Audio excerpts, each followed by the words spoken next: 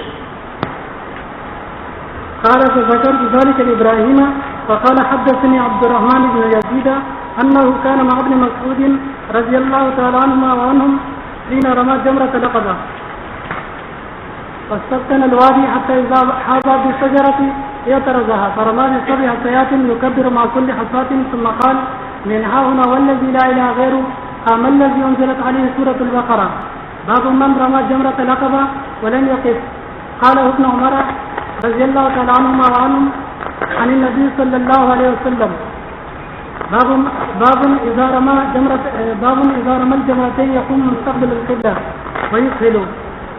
وبه قال حدثني عثمان بن أبي شيبة قال حدثنا طلحة بن يحيى قال حدثنا يونس بن زهري عن جو جمرہ عقبہ ہے اس کی رمی کرنے کے بعد وہاں ٹھہر کر دعا کرنا مصنون نہیں ہے، اور باقی جمرات میں مصنون ہے.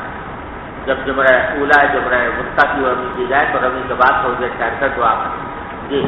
وبه قال حدثني عثمان بن أبي شيبة قال حدثنا طلحة بن يحيى قال حدثنا يونس عن الزهري عن سالم عن ابن عمر رضي الله تعالى عنهما وعنهم أنه كان يرمي الجمرة الدنيا بسبع حصيات يكبر على إثر كل حصاة ثم يتقدم حتى يسهل فيقوم مستقبل. يسهل کے معنی آگے بڑھتے تھے یہاں تک کہ نرم زمین میں آ جاتے تھے. اچھا یسل سالن ایسی زمین میں آ جانا جو ہموار ہو، ہموار زمین میں آ جاتے تھے پھر وہاں کھڑے ہو کر دعا کرتے. جی. فيقوم مستقبل القبلة فيقوم طويلا ويضع ويرفع يديه ثم يرمي الوسطى ثم يأخذ ذات الشمال فيسهل ويقوم مستقبل القبلة ثم يدعو ويرفع يديه ويقوم طويلا ثم يرمي جمرة ذات العقبة من بطن الوادي ولا يقف عندها ثم ينصرف ويقول: هكذا رأيت النبي صلى الله عليه وسلم يفعله. بسم الله الرحمن الرحيم. باب رفع اليدين عند الجمرة الدنيا والوسطى. وبالسند المتصل منا الإمام الهمام الحافظ الحجة أمير المؤمنين في الحديث أبي عبد الله محمد بن إسماعيل الجعفي البخاري رحمه الله تعالى ومتع الله بعلومه وكله وبركاته آمين. قال حدثنا إسماعيل بن عبد الله قال حدثني أخي عن سليمان بن يونس عن يزيد عن شهاب عن سالم بن عبد الله أن عبد الله بن عمر رضي الله تعالى عنهما وعنهم كان يرمي جمرة الدنيا بسبع حصيات يكبر على أجر كل حصاة ثم يتقدم فيسجد فيقوم مستقبل القبلة قياما طويلا فيدعو ويرفع يديه ثم يرمي الجمرة الوسطى كذلك فيأخذ ذات الشمال فيسجد ويقوم مستقبل القبلة قياما طويلا فيدعو ويرفع يديه ثم يرمي الجمرة ذات العقبة من بطن الوادي ولا يقف عندها ويقول: هكذا رأيت رسول الله صلى الله عليه وسلم يفعل. باب الدعاء عند الجمرتين. وبه قال حدثنا محمد قال حدثنا عثمان بن عمر قال أخبرنا يونس عن الزهري أن رسول الله صلى الله عليه وسلم كان إذا رمى الجمرة التي تلي مسجد منى يرميها بسبع حصيات يكبر كلما رمى بحصى ثم تقدم معها فوقفا مستقبل القبلة رافعا يديه يدعو وكان يطيل الوقوف ثم يأتي الجمرة الثانية فيرميها بسبع حصيات يكبر كلما رمى بحصى ثم ينحدر ذات الشمال مما يلي الوادي فيقف مستقبل القبلة رافعا يديه يدعو ثم يأتي الجمرة التي عند العقبة فيرميها بسبع حصيات يكبر عند كل حصى ثم ينصرف ولا يقف عندها. قال الزهري رحمه الله: سمعت سالم بن عبد الله يحدث بمثل هذا عن أبيه عن النبي صلى الله عليه وسلم قال: وكان ابن عمر رضي الله تعالى عنهما يفعله. باب السيل بعد رمي الجمار والحلق قبل الإفاضة. وبه قال حدثنا علي بن عبد الله قال حدثنا سفيان قال حدثنا عبد الرحمن بن القاسم وكان أفضل أهل زمانه أنه سمع أباه وكان أفضل أهل زمانه يقول سمعت عائشة رضي الله تعالى عنها وعنهم تقول طيبت رسول الله صلى الله عليه وسلم بيدي هاتين حين أحرم ولحلي حين أحل قبل أن يطوف وبسطت يديها. یہ اس میں عائشہ فرما رہی ہے کہ میں نے رسول اللہ صلی اللہ علیہ وسلم کو اپنے ہاتھوں سے خوشبو لگائی حین احرم، جب آپ احرام باندھا آپ نے، یعنی احرام سے ذرا پہلے، اور اس طرح لحلی، جب آپ حلال ہوئے، قبل ان یطوف، تو آپ کی زیارت سے پہلے. تو یہ تردید کر رہی ہیں بعض ان فقہا کی جو یہ کہتے ہیں کہ طواف سے زیارت سے پہلے خوشبو لگانا بھی جائز ہے. یعنی ایک بات تو سب سے نزدیک متفق علیہ ہے کہ جب قربانی کر لی اور حلق کر لیا تو اور ساری چیزیں حلال ہو جاتی ہیں، مگر عورتیں حلال نہیں ہوتی جب تک کہ طواف زیارت نہ کریں. اور بعض فقہا یہ کہتے ہیں کہ خوشبو بھی حلال نہیں ہوتی جب تک کہ طواف زیارت نہ کریں. اور عائشہ ان کی تردید کر رہی ہیں کہ یہ بات صحیح نہیں ہے، خوشبو حلال ہو جاتی ہے طواف زیارت سے پہلے بھی، اور میں نے خود رسول اللہ صلی اللہ علیہ وسلم کو خوشبو لگائی ہے حلال ہونے کے وقت. جی باب طواف الوداع. باب طواف الوداع. وبه قال حدثنا مسدد قال حدثنا سفيان عن ابن طاووس عن أبيه عن ابن عباس رضي الله تعالى عنهما وعنهم قال أمر الناس أن يكون آخر عهدهم بالبيت إلا أنه خفف عن الحائض. وبه قال حدثنا أصبغ بن الفرج قال أخبرنا ابن وهب عن عمرو بن الحارث عن قتادة أن أنس بن مالك رضي الله تعالى عنهما وعنهم حدثه أن النبي صلى الله عليه وسلم صلى الظهر والعصر والمغرب والعشاء ثم رقد رقصة بالمحصب ثم ركب إلى البيت فطاف به. تابعه الليث قال حدثني خالد عن سعيد وابن أبي هلال عن قتادة أن أنس بن مالك رضي الله تعالى عنهما وعنهم حدثه عن النبي صلى الله عليه وسلم.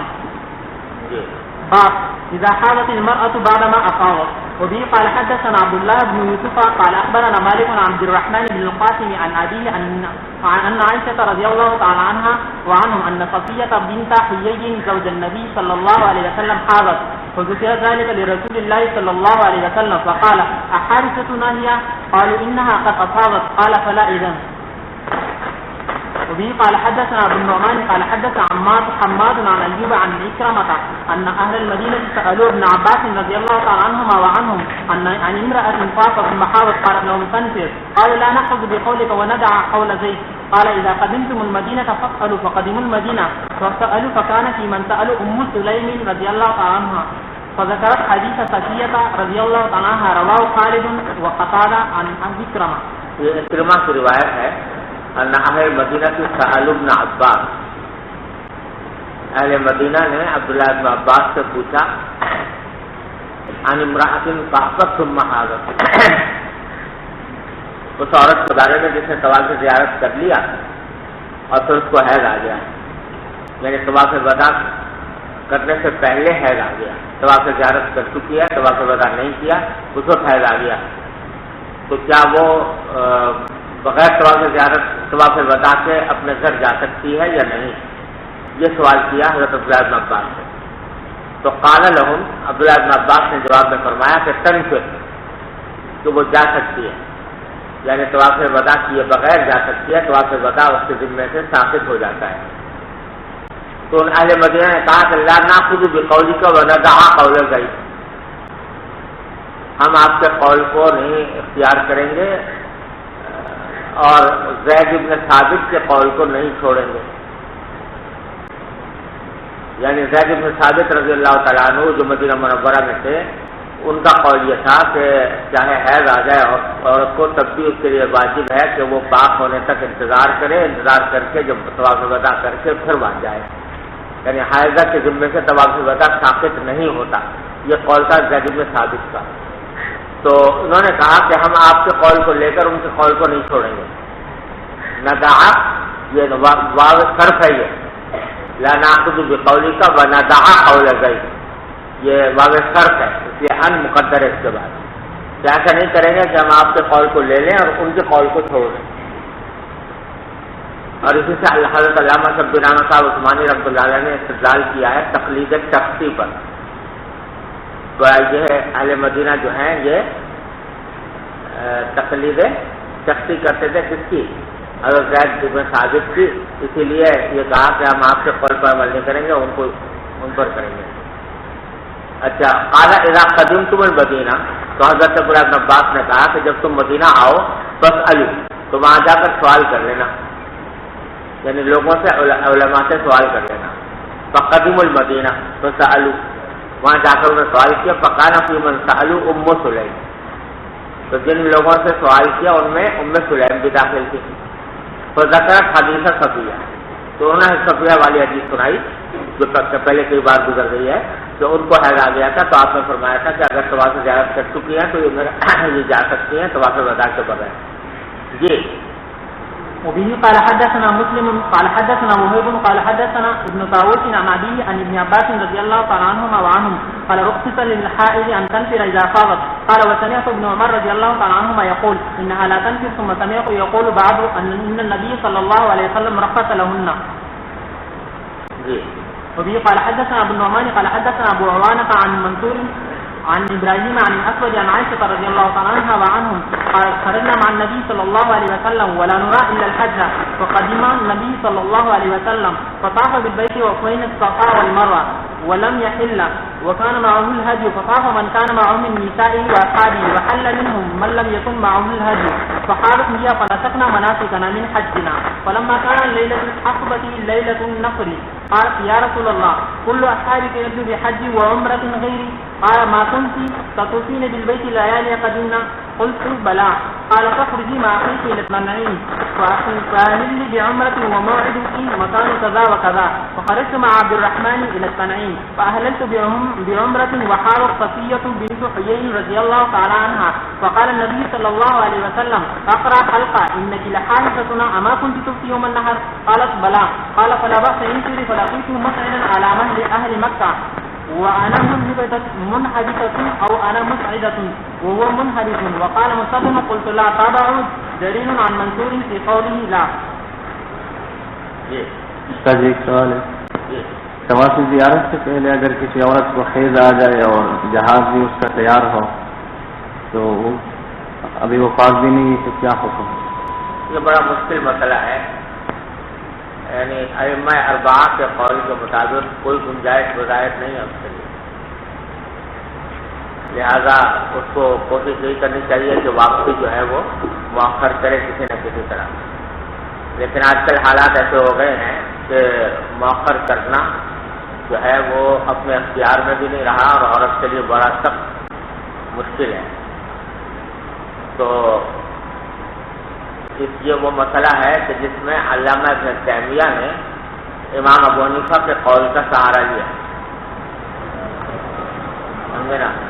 علامہ ابن تیمیہ نے سے یہ سوال کیا گیا تو انہوں نے کہا بھائی کسی اور کوئی اور تو گنجائش نظر آتی نہیں، البتہ امام ابو حنیفہ کا ایک قول ہے، اس کی بنیاد پر اگر آپ کوئی عمل کر لے تو اس کے لیے گنجائش ہے۔ امام ابو حنیفہ کا قول یہ ہے کہ امام ابو حنیفہ کے نزدیک طواف کے لیے جو وضو ضروری تو ہے، لیکن اگر کوئی طواف بغیر وضو کے کر لیا جائے یا بغیر پاکی کے کر لیا جائے تو ادا ہو جائے۔ نمبر وہ کا مسئلہ سب دنیا یہ کہتی ہے ساری کہ طواف ہوتا ہی نہیں بغیر وضو کے اور بغیر طہارت کے، سمجھے؟ گویا ان کے نزدیک طواف کی شرط ہے طہارت، اور امام حنیفہ کا مسئلہ یہ ہے کہ جو وضو ضروری ہے وہ اس لیے کہ طواف ہوتا ہے مسجد حرام میں، اور عورت کو بغیر طہارت کے مسجد میں داخلہ نہیں ہو سکتا، لیکن جہاں تک طواف کا تعلق ہے طواف اگر کرے کوئی تو ہو جائے گا طواف، اگرچہ اس کو جگہ دینی ہوگی۔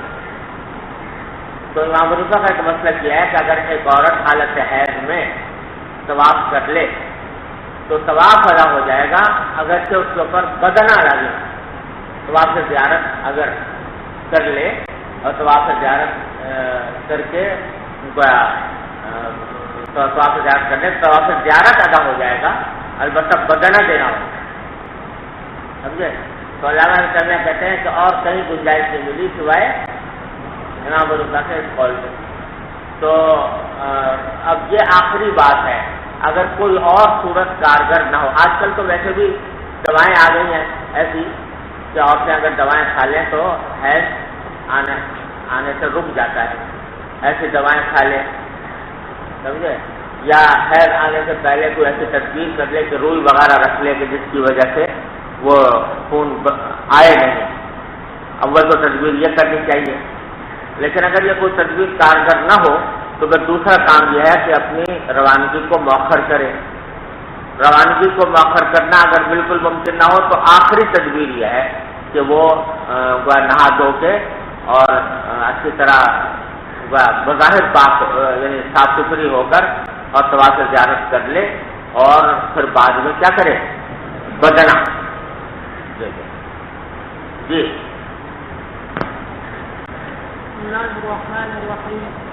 کون ہے بھائی؟ کس نے پڑھا تھا پہلے؟ حبیب الرحمان ہے۔ اب کون پڑھ رہا ہے؟ لیاقت اللہ ہے؟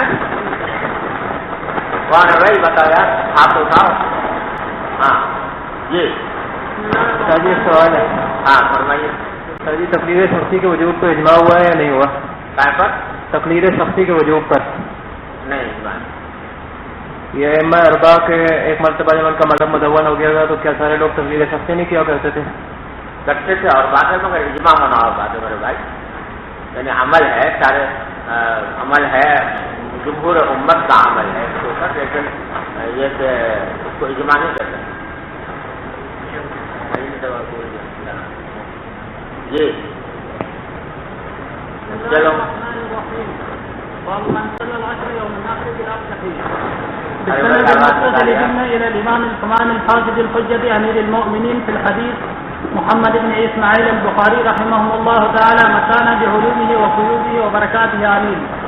قال حدثنا محمد بن المثنى قال حدثنا إسحاق بن يوسف قال حدثنا سفيان الثوري عن عبد العزيز بن رفيع قال سألت أنس بن مالك رضي الله تعالى عنه وعنهم قال أخبرني بشيء أخذته عن النبي صلى الله عليه وآله وسلم أين صلى الظهر يوم الجمعة قال أخبرني بشيء أخذته عن النبي صلى الله عليه وسلم أين صلى الظهر يوم التروية قال بابن قلت فأين صلى العصر يوم النحر قال بلفظه افعل كما يفعل امرأك. وبه قال حدثنا عبد المطالب بن طالب قال حدثنا ابن وهب قال أخبرني عمرو بن الحارث إن قتادة حدثه أن أنس بن مالك رضي الله تعالى عنه وعنه حدثه عن النبي صلى الله عليه وسلم أنه صلى الظهر والعصر والمغرب والعشاء ورقد رقدة بالمحسب ثم ركب إلى البيت فطاف به. باب المحسب.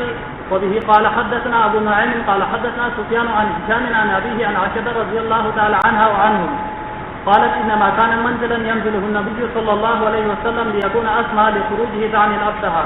یعنی یہ بات تو ثابت ہے کہ جب آپ مدینہ سے واپس تشریف لائے تو عصر کے وقت وہاں پر آپ نے قیام فرمایا تھا عصر کے بعد، اور تھوڑا سا وہاں آرام بھی کیا تھا محسب میں۔ اس جگہ کو محسب بھی کہتے ہیں، ابطح بھی کہتے ہیں۔ تو اس میں اختلاف ہو گیا کہ یہ محسب میں واپسی میں اترنا یہ آیا مناسک کا کوئی حصہ ہے یا ویسے ہی آپ سہولت کی وجہ سے وہاں رک گئے تھے؟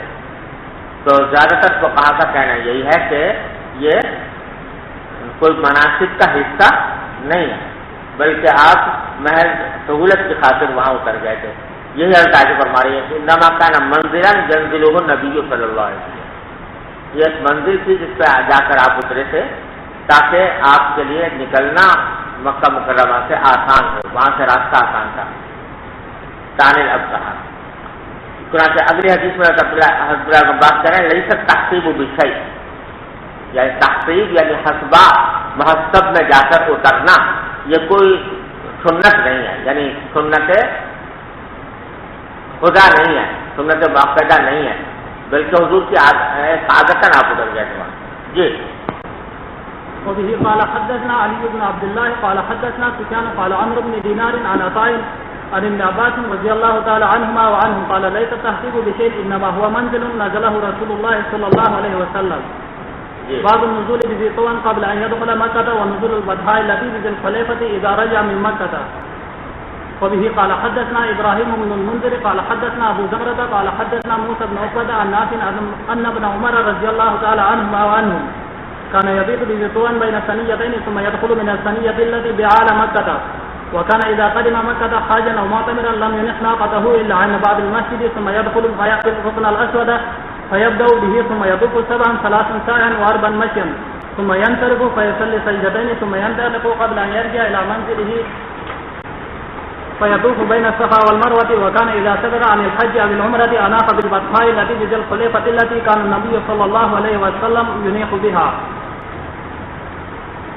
وبه قال حدثنا عبد الله بن عبد الوهاب قال خالد بن الحارث مت پڑا کرو یار، مجھے بڑی سخت تکلیف ہوتی ہے. عبداللہ ابن کیوں پڑھتے ہو میرے بھائی؟ یہ کفر ہو جاتا ہے. وبه قال حدثنا عبد الله بن عبد الوهاب قال خالد بن الحارث قال حدثنا خالد بن الحارث قال سئل عبيد الله عن المحصر فحدثنا عبيد الله عن نافع رحمه الله تعالى قال نزل بها رسول الله صلى الله عليه وسلم وعمر وابن عمر رضي الله تعالى عنهما.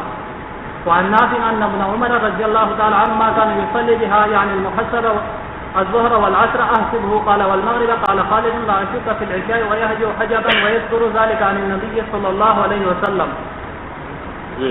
باب من نزل بذطوى اذا رجع من مكة. وقال محمد بن عيسى قال حدثنا حماد عن ايوب عن نافع عن ابن عمر رضي الله تعالى عنهما وعنه انه كان اذا اقبل بات بذطوى حتى اذا اصبح دخل واذا نفر مر بذطوى وبات بها حتى يصبح وكان يذكر ان النبي صلى الله عليه وسلم كان يفعل ذلك. باب تجارة ايام الموسم والبيع في اسواق الجاهلية. وبه قال حدثنا عثمان بن الحيثم قال اخبرنا ابن جريح قال عمرو بن دينار ابن کی عادت چھوڑ دو خدا کے لیے. ابن جریح کہنے کی عادت. قال اخبرنا ابن جريح قال عمرو بن دينار قال عمرو بن دينار قال ابن عباس رضي الله تعالى عنهما وعنهم كانت المجاز واوقات متجر الناس في الجاهلية فلما جاء الاسلام كأنهم كرهوا ذلك حتى نزلت ليس عليكم جناح ان تبتغوا فضلا من ربكم في مواسم الحج. باب الادلاج من یہ بات بھی گزری ہو گئے کہ یہ لوگوں کو یہ خیال ہوتا تھا کہ حج کے دوران تجارت کرنا ناجائز ہے، تو اس کے جواب میں آیت نازل ہوئی تھی کہ تمہیں کوئی حرج نہیں ہے کہ حج کے موسم میں تم اگر تجارت بھی کرو. جی باب الادلاج من المحصر. وبه قال حدثنا ادلاج جو ہے نا اندھیرے میں روانہ ہونا، اندھیرے کو. جی وبه قال حدثنا عمر بن حفص قال حدثنا ابي قال حدثنا عامش قال حدثني ابراهيم عن الاسود عن عائشة رضي الله تعالى عنها وعنهم قالت حادث صفية ليلة النفر فقالت ما أراني إلا حادثتكم. قال النبي صلى الله عليه وسلم أقرأ خلق عطافة يوم النهر قيل نعم قال فانفري. قال أبو عبد الله وزادني محمد قال حدثنا مخادم قال حدثني العامش عن إبراهيم عن الأسود عن عائشة رضي الله تعالى عنها وعنهم قالت خرجنا مع رسول الله صلى الله عليه وسلم لا نذكر إلا الحج فلما قدمنا أمرنا أن نحل فلما كانت ليلة النفر حادث صفية بنت حيي فقال النبي صلى الله عليه وسلم هل أقرأ ما أراه إلا حادثتكم ثم قال كنت تصفي يوم النهر قال نعم قال فانفري. قلت يا رسول الله إني لم أكن حللت قال فاعتمدي من التنعيم فخرج معها أخوها فلقيناه مدلجا فقال موعدك رات کے وقت اندھیرے. جی فقال موعدك مكان كذا وكذا. کیا نام تھا تمہارا؟ لیاقت اللہ. جی باب العمرة باب وجوب العمرة وفضلها. وقال ابن عمر رضي الله تعالى عنهما ليس هذا إلا وعليه حجة وعمرة. وقال ابن عباس رضي الله تعالى عنهما إنها لقرينتها في كتاب الله وأتم الحج والعمرة لله. یہ باب ہے عمرے کے وجوب میں، یعنی امام بخاری کا مسلک یہ ہے اور وہی امام شافعی کا بھی ہے کہ زندگی میں ایک مرتبہ عمرہ کرنا واجب ہے. اور حنفیہ کا قول یہ ہے کہ عمرہ سنت ہے، واجب نہیں ہے. حج فرض ہے اور عمرہ جو ہے وہ سنت ہے. زندگی میں ایک مرتبہ بھی کر لیا آدمی تو سنت ادا ہو جاتی ہے. اور ان حضرات کا کہنا یہ ہے کہ واجب ہے عمرہ کرنا. تو اس کی تائید میں پہلے تو عبداللہ بن عمر رضی اللہ تعالیٰ عنہ کا قول نقل کیا ہے کہ لیس احد الا علیہ حجۃ و عمرہ، کوئی آدمی ایسا نہیں ہے جس پر واجب نہ ہو حج اور عمرہ. تو گویا عبداللہ بن عمر بھی عمرے کے واجب ہونے سے قائل تھے، سمجھے نا. اور پھر عبداللہ بن عباس کا قول نقل کیا کہ عمرہ جو ہے اللہ تعالیٰ نے اپنی کتاب میں اس کو حج کے ساتھ ملا کر ذکر کیا ہے. انہا لقرینۃ ہوا، یعنی حج کا قرینہ ہے، یعنی اس کے ساتھ ملا کر ذکر کیا ہے اتم الحج والعمرۃ للہ. تو جو حکم حج کا ہے وہی عمرے کا بھی ہے، سمجھتے نا. لیکن حنفیہ اور مالکیہ کا قول یہ ہے کہ عمرہ جو ہے وہ سنت ہے، سمجھے نا. اور حضرت جابر رضی اللہ عنہ کی حدیث ترمذی میں آئی ہے، وہ حنفیہ کی دلیل ہے کہ حضرت جابر سے پوچھا گیا کہ سئل عن العمرۃ اواجبۃ ہی؟ قال لا وان تعتمروا هو افضل. تو جابر نے فرمایا کہ نہیں، واجب نہیں ہے، لیکن عمرہ کرو تو یہ زیادہ افضل ہے. یہ حنفیہ کی دلیل ہے. جی سند المتصل منا الى الامام الهمام الحافظ حجة امير المؤمنين في حديث ابي عبد الله محمد بن اسماعيل بن ابراهيم بن المغيرة عن جوزي البخاري رحمه الله تعالى ومتعنا بعلومه وقيوده وبركاته امين. قال حدثنا عبد الله بن يوسف قال اخبرنا ويا مولى ابي بكر بن عبد الرحمن عن ابي سامي السماني عن ابي هريرة رضي الله تعالى عنه وعنهم أن رسول الله صلى الله عليه وسلم قال العمرة إلى العمرة كفارة لما بينهما والحج المبرور ليس له جزاء إلا الجنة. باب من اعتبر قبل الحج. وبه قال حدثنا أحمد بن محمد قال أخبرنا عبد الله قال أخبرنا ابن جريج عن عكرمة بن خالد عن ابن عمر رضي الله تعالى عنهما وعنهم عن العمرة قبل الحج فقال لا بأس. قال عكرمة قال ابن عمر رضي الله تعالى عنهما اعتمر النبي صلى الله عليه وسلم قبل أن يهج.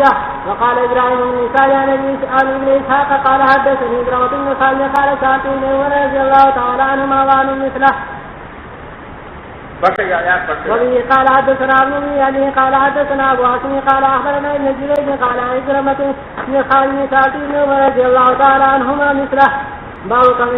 باب كم اعتمر النبي صلى الله عليه وسلم. وبه قال حدثنا قتيبة قال حدثنا جرير والمنصور عن مجاهد قال دخلت انا وعروة بن الزبير المسجد فاذا عبد الله بن عمر رضي الله تعالى عنهما جالس الى حجة عائشة رضي الله تعالى عنها وعنهم واذا اناس يصلون في المسجد صلاة الضحى قال فسألنا عن صلاته فقال بدعة ثم قال له كم اعتمر النبي صلى الله عليه وسلم قال 4 في رجب فكرهنا ان نرد عليه قال وسمعنا اسمنا عائشة أم المؤمنين رضي الله تعالى عنها وعنهم في الحجة فقال عروة يا أم المؤمنين ألا تسمعين ما يقول أبو عبد الرحمن؟ قالت ما يقول؟ قال يقول إن رسول الله صلى الله عليه وسلم اعتمر 4 عمرات يدعون في رجب. قال يرحم الله أبا عبد الرحمن ما اعتمر عمرة إلا هو شاهد وما اعتمر في رجب قط. وبه قال اگر تو مجاہد فرماتے ہیں کہ دخلت انا وعروة بن الزبير المسجد، میں اور عروہ بن زبیر داخل ہوئے مسجد نبوی میں تو اذا عبداللہ بن عمر رضی اللہ عنہ جالس الی حجرۃ عائشہ، تو وہاں جا کے دیکھا کہ عبداللہ بن عمر جو ہیں وہ عائشہ کے حجرے کے پاس بیٹھے ہوئے ہیں. واذا اناس یصلون فی المسجد صلاۃ الضحیٰ، اور دیکھا کہ بہت سے لوگ ہیں جو مسجد میں صلاۃ الضحیٰ پڑھ رہے ہیں. تو ہم نے ان سے پوچھا عبداللہ بن عمر سے ان کی نماز کے بارے میں کہ صلاۃ الضحیٰ پڑھ رہے ہیں، اس کے بارے میں کیا خیال ہے؟ فقال بدعہ، تو عبداللہ بن عمر نے فرمایا کہ یہ بدعت ہے. اس کے 2 مطلب ہو سکتے ہیں. ایک تو یہ کہ وہ گویا صلاۃ الضحیٰ ہی کو بدعت سمجھتے ہوں، ان کے نزدیک صلاۃ الضحیٰ مشروع نہ ہو، یہ احتمال بھی ہے. اور دوسرا احتمال یہ ہے کہ صلاۃ الضحیٰ کو تو مشروع تو وہ مانتے ہوں، لیکن جس مسجد میں اس اجتماعی حیات کے ساتھ جس طرح وہ پڑھ رہے تھے اس کو انہوں نے بدعت کہا ہو. سمجھے نا، یہ بھی احتمال ہے. اور یہ احتمال جمہور کے قول کے مطابق ہے کہ کیونکہ صلاۃ الضحیٰ متعدد روایات سے ثابت ہے، اس واسطے مطلق اس کو بدعت کہنا درست نہیں ہے. البتہ اجتماعی حیات سے پڑھنا یا مسجد میں آ کر اہتمام سے پڑھنا یہ ہے بدعت. تو مقالہ لہو، پھر ان سے پوچھا کہ کم اعتمر النبی صلی اللہ علیہ وسلم، حضور نے کتنے عمرے کیے تھے؟ تو حضرت عبداللہ بن عمر نے فرمایا کہ 4 عمرے کیے تھے، احداہن فی رجب، جن میں سے ایک عمرہ رجب کے مہینے میں تھا۔ اب یہ انہوں نے کچھ عجیب سی بات کہہ دی کہ رجب کے مہینے میں ایک عمرہ کیا تھا، حالانکہ حضور اکرم صلی اللہ علیہ وسلم نے کوئی عمرہ رجب میں نہیں کیا، سارے عمرے ذوالقعدہ میں ہوئے ہیں حضور سے۔ تو کہتے ہیں فقرنا نرد علیہ، تو مجاہد کہتے ہیں کہ ہمیں ذرا یہ بات اچھی نہیں لگی کہ ہم رد کریں، تردید کریں عبداللہ بن عمر کی کہ آپ یہ کیا کہہ رہے ہیں کہ رجب میں ہوا تھا، حضور نے رجب میں تو کوئی عمرہ کیا نہیں۔ تو کہتے ہیں سمعنا استنان عائشہ ام المؤمنین فی الحجرہ، تو ام المؤمنین اپنے حجرے میں مسواک کر رہی تھی، اس کی آواز ہمیں سنائی تھی۔ فقال عروہ، عروہ بن زبیر نے آواز دی وہاں سے کہ یا اماں یا ام المؤمنین الا تسمعین ما یقول ابو عبد الرحمن، آپ سن رہی ہیں ابو عبد الرحمن کیا کہہ رہے ہیں، یعنی عبداللہ بن عمر۔ قالت ما یقول، انہوں نے کہا کیا کہہ رہے ہیں؟ قال یقول ان رسول اللہ صلی اللہ علیہ وسلم اعتمر 4 عمرات احداہن فی رجب۔ قالت، تو عائشہ نے فرمایا یرحم اللہ ابا عبد الرحمن، اللہ ابو عبد الرحمن پر رحم کرے، ما اعتمر عمرۃ الا وهو شاہد،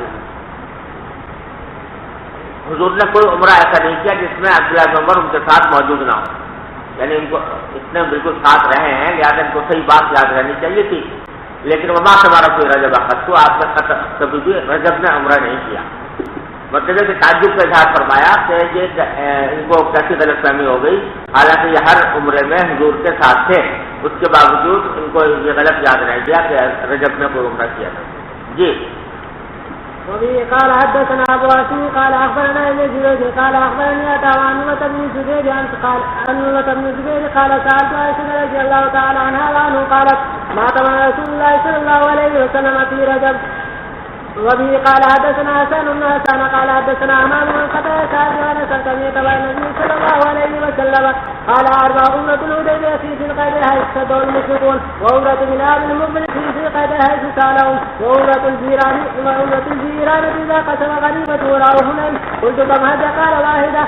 وبه قال حدثنا، ہجرت کے بعد آپ نے ایک ہی حج کیا، ہجرت سے پہلے ہر سال تقریباً حج کیا کرتے تھے۔ جی وبه قال حدثنا ابو الوليد هشام بن عبد الملك قال حدثنا امام بن قتادة عن انس فقال ائتمر النبي صلى الله عليه وسلم حيث ردوا، ومن القادم عمرة الحديبية وعمرة في ذي القعدة وعمرة مع حجته. وبه قال حدثنا عتبة بن خالد قال حدثنا امام وقال ائتمر عمر في ذي القعدة الا التي ائتمر مع حجته عمرة من الحديبية ومن آل المقبل ومن الجيران حيث قسم غنائم هنين وعمرة مع حجته. وبه قال حدثنا احمد بن عثمان قال حدثنا ابن جريج قال حدثنا وبه قال حدثنا احمد بن عثمان قال حدثنا سليم بن مسلمة قال حدثنا ابراهيم بن عثمان ابي عن ابي اسحاق قال سالت مسروق وعطاء ومجاهدا فقال ائتمر رسول الله صلى الله عليه وسلم قبل ان يوجه. قال وسمعت براء بن عازب يقول مت پڑا کرو میرے بھائی، مجھے بہت تکلیف ہوتی ہے، براء بن عازب نہیں پڑا۔ وسمعت براء ابن عازب يقول ائتمر رسول الله صلى الله عليه وسلم في ذي القعدة قبل ان يوجه مرتين. باب العمرة في رمضان. وبه قال حدثنا مسدد قال حدثنا عن ابن جريج عن عطاء سمعت ابن عباس رضي الله تعالى عنهما وعنه يقول قال النبي صلى الله عليه وسلم لامرأة من الأنصار سماها ابن عباس رضي الله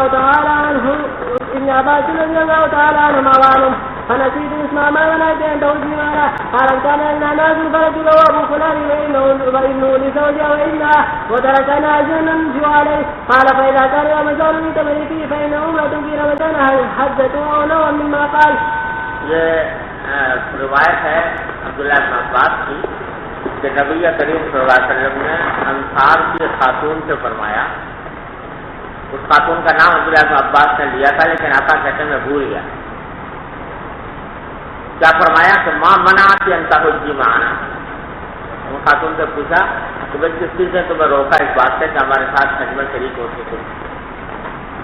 تو اس خاتون نے کہا کہ کان لنا ناظر، ہمارا ایک ہی اونٹ تھا، فرقی بہو ابو فلان ببرو، تو اس کے اوپر میرے شوہر ابو فلان اور اس کا بیٹا جو ہے وہ سوار ہو کے چلے گئے.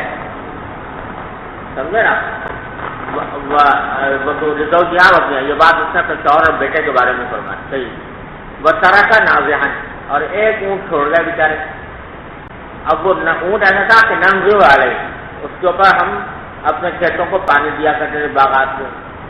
تو پانی دینے کے لیے کوئی اور اونٹ تھا نہیں, یعنی سواری کے لیے میری سواری کو کے لیے کوئی اونٹ باقی نہ بچا, تو اس واسطے میں نہیں جا سکتا. قال حضور اکرم صلی اللہ علیہ وسلم نے فرمایا کہ فإذا كان رمضان, ایسا میری تھی, جب رمضان آئے تو اس میں عمرہ کر لینا. فإن عمرة في رمضان حجة, کیونکہ رمضان میں عمرہ کرنا یہ حج کا جیسا ثواب رکھتا ہے. او نحو مما قال, جیسے کوئی اور بات فرمائے. اور بعض روایتوں میں اس سے بھی زیادہ فضیلت بیان ہوئی ہے کہ رمضان میں عمرہ کرنا ایسا ہے جیسا میرے ساتھ حج کرنا. نبی کریم صلی اللہ علیہ وسلم. جی. باب العمرة ليلة الحسبة وغيرها. وبه قال حدثني محمد قال أخبرنا أبو معاوية قال حدثنا هشام عن أبي عائشة رضي الله تعالى عنها وعنه قالت خرجنا مع رسول الله صلى الله عليه وسلم وأتينا لإهلال ذي الحجة فقال لنا من أحب منكم أن يهل بالحج فليهل ومن أحب أن يهل بالعمرة فليهل بعمرة فلولا أني هديت لأهللت بعمرة. قال فمنا من أهل بعمرة ومنا من أهل بحج وكل مما أهل بعمرة فأجلني يوم عرفة وأنا حاج فشكوت إلى النبي صلى الله عليه وسلم فقال الخذي عمرتك وانقذي رأسك وانتشكي واهلي بالحج. فلما كان ليلة الحسبة أسلم يا عبد الرحمن إلى التنعيم فعلت بعمرتي مكان عمرتي. باب عمرة التنعيم. وبه قال حدثنا علي بن عبد الله قال حدثنا سفيان عن عمرو سمع عمرو بن عوف أن عبد الرحمن بن أبي بكر أخبره النبي صلى الله عليه وسلم أمره أن يوقف عائشة رضي الله تعالى عنها وعنهم ويؤمرها من التنعيم. قال سفيان مرة وسمعت عمرة سمعته من أمين. وبه قال حدثنا محمد بن مسنى قال حدثنا عبد الوهاب بن عبد المجيد عن حبيب المعلم عن عطاء قال حدثني جابر بن عبد الله عن النبي صلى الله عليه وسلم أهاب وأصابه بالحج وليس مع هذه من هذه غير النبي صلى الله عليه وسلم وثلاث. وكان علي قدم من اليمين وما هو هذه فقال أهللت بما أهل به رسول الله صلى الله عليه وسلم. وإن النبي صلى الله عليه وسلم أذن لأصحابه أن يجعلوا عمرة يطوفوا ثم يقصروا ويهل الأمنة معه الهدي. وقال ننطلق إلى منى وذكر هدي يقول فبلغ ذلك النبي صلى الله عليه وسلم. بلغ ذلك النبي صلى الله عليه وسلم. ذلك النبي صلى الله عليه وسلم فقال لو استقبلت من أمري ما استقبلت ما هديته ولولا أن معي الهدي لأهللته. وإن عائشة رضي الله تعالى عنها وعنها هاجت فنسكت المناسك كلها غير أنها لم تطف. قال فلما دور الفتى فقال يا رسول الله أتنطلقون بهجة وعمرة وأنطلق بالحج. فأمر عبد الرحمن بن أبي بكر أن يخرج مع أهل التنعيم فاعتبرت بعد الحج في الحج الحجة. وإن سراقة بن مالك يجوز لك يا النبي صلى الله عليه وسلم بالعقبة وهو يرميها فقال لكم خادم هذه يا رسول الله. فقال لا بل للأبد. سراقة بن مالک حضور سے ملے عقبہ میں جب کہ آپ جمرہ عقبہ کی رمی کر رہے تھے, تو سراقہ نے پوچھا کہ الکم خاصتاً حاضی یا رسول اللہ, کیا یہ بات کہ اشہر حج میں عمرہ کر کے حلال ہونا جائز ہے, یہ بات آج ہی کے لیے خاص ہے یا ہمیشہ کے لیے ہو گئی ہے؟ تو آپ نے فرمایا کہ نہیں, ہمیشہ کے لیے ہو گئی, کہ اب یہ کر سکتے ہیں تو عمرہ اشہر حج میں کرنا جائز ہے. جی. بسم الله الرحمن الرحيم. باب الاعتمار بعد الحج بغير هدي. بسند المتصل منا إلى الإمام الهمام الحافظ الحجة أمير المؤمنين أبي عبد الله محمد بن إسماعيل بن إبراهيم بن المغيرة بن البردزبة البخاري الجحظي رحمه الله تعالى ومتعنا بعلومه وفيوبه وبركاته آمين. قال حدثنا محمد بن المثنى قال حدثنا يحيى قال حدثنا حسام